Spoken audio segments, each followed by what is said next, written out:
What's up guys, Pixardonks here bringing you another POE2 build video. Today we will be focusing on the Witch class, specifically the Blood Mage Witch. This chaos damage powered build will wipe out packs of mobs with crazy explosive power, absolutely chunk bosses with high damage crits, all while maintaining a massive effective health pool.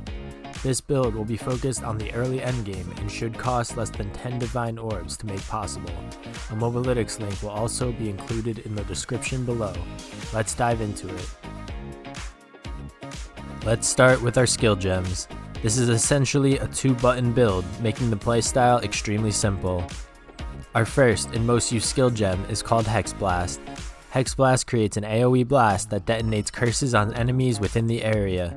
This detonation hits enemies with a large burst of chaos damage at the cost of removing the curse. Another key to this skill is that it has a base critical hit chance of 7%, which we can later scale to very high levels. This is the main skill we use for fighting both mobs and bosses. Our second skill gem is called Blasphemy. Blasphemy turns socketed curses into an aura, applying the curse to all nearby enemies. Each socketed curse reserves 60 spirit, and we will talk about our socketed curse in the support gem section. This is the main skill we use to curse enemies, prepping them to be finished off by Hex Blast. Our final skill gem is called Contagion. Contagion affects a single target with a debuff that deals chaos damage over time. If the target dies while affected by this debuff, it will spread to all nearby enemies. Every time the debuff spreads, its damage over time is increased by 100%, stacking up to 3 times. This is the main skill we use to prep large packs of mobs or add increased damage over time against bosses. Let's move on to our spirit gems. We can only afford to run 2 spirit gems within this build, as socketing curses into Blasphemy is pretty expensive. Our first spirit gem is called Archmage. Archmage causes our non-channeled spells to deal additional lightning damage at the trade-off of additional mana cost. This added lightning damage scales off of our max mana, adding more damage per 100 mana we have. This aura scales the damage of our Hex Blast like crazy, as we will be stacking mana within the build. Our other spirit gem is called Grim Feast. Grim Feast causes defeated enemies to have a 50% chance to drop a Grim Remnant, which you can then pick up to gain a small increase to our energy shield. This skill can also overflow your energy shield, greatly increasing our survivability. Let's move on to our support gems. For Hex Blast, we take Arcane Tempo for 25% increased attack speed, as well as Magnified Effect for 40% increased AoE on our detonations. We then take Considered Casting for 40% increased damage, as well as Inspiration, making the skill cost 40% less mana per cast. For boss fights, you can also swap out Magnified Effect for Concentrated Effect, greatly improving our single target DPS. The curse we socket into Blasphemy is called Despair. Despair decreases the chaos resist of all affected enemies, allowing Hex Blast to deal even more damage. Supporting Despair, we first have Heightened Curse, increasing its effectiveness by 25%, as well as Ritualistic Curse, giving Despair a 50% increase to its area of effect. For Contagion, we take Persistence to make the debuff last 40% longer, as well as Chaotic Freeze, allowing our Hex Blast to contribute towards freeze buildup while the target is afflicted by Contagion. This is potent during boss fights, allowing us to freeze the boss quite quickly. For Archmage, we take Lightning Mastery for +1 level to the skill, and then for Grim Feast, I currently have nothing, but I'm open to suggestions. I'm currently sitting at level 80 with 8 Ascendancy points, so I have a few more things I would like to add to the skill tree once I level up, but for now, I want to highlight a few clusters that I feel are extremely important for the build.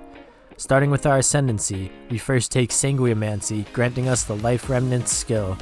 This skill functions similarly to Grim Feast, except for health instead of energy shield. These two skills synergize very well together, allowing us to double our energy shield and life at the same time. From here, we take Vitality Siphon, granting us 10% spell life leech. Moving over, we have Gore Spike, increasing our crit damage bonus by 1% per 40 life, as well as Sunder the Flesh, making the base critical hit chance for Hex Blast 15%. Moving into the actual tree, we path upwards towards this first crit cluster with Critical Overload granting 15% increased crit hit chance and 15% spell damage if we've recently dealt a critical hit.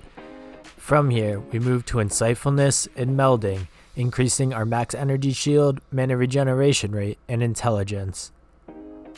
Zone of Control gives us 40% increased AoE and 8% increased effect on our despair, as well as reducing the movement speed of cursed enemies by 15%. Moving up, we have another crit cluster, with sudden escalation increasing our crit hit chance, as well as our cast speed if we've recently dealt a critical hit. Next, we have another crit cluster, with True Strike for the Jugular and Deadly Force, granting huge increases to both crit chance as well as crit damage bonus. Moving up, we have Arcane Intensity for 3% spell damage per 100 mana, synergizing well with Archmage. We also take Raw Mana for increased max mana, as well as Controlling Magic for even more crit chance. Finally, we have Pure Chaos, granting us 11% of our damage as extra chaos damage, as well as Careful Assassin and Throat Seeker for even more crit hit chance and crit damage bonus. Our jewels are all focused on crit chance, crit damage bonus, and AoE of our curses, but percent mana recovered on kill and increased chaos damage are also viable options. Our gear is still a work in progress and will be impossible to copy completely, but here are a few of the things I looked out for when selecting my gear.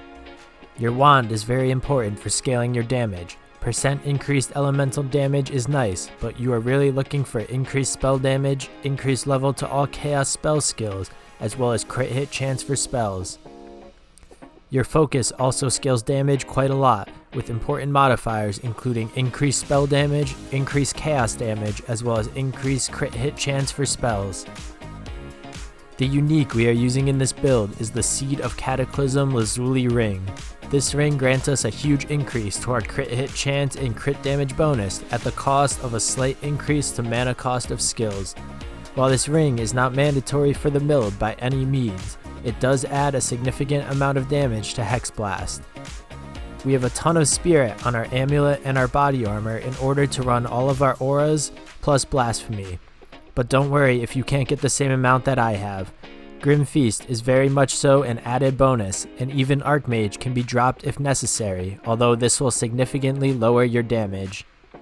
The rest of the gear is largely there to fill in the resistances, although some important modifiers to look out for include max life, max mana, movement speed on the boots, as well as crit chance and crit damage bonus wherever possible.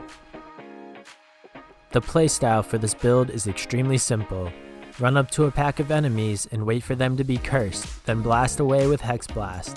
You should be able to 1 to 2 shot most mobs in the game, and even rares only take a few hits to burst down.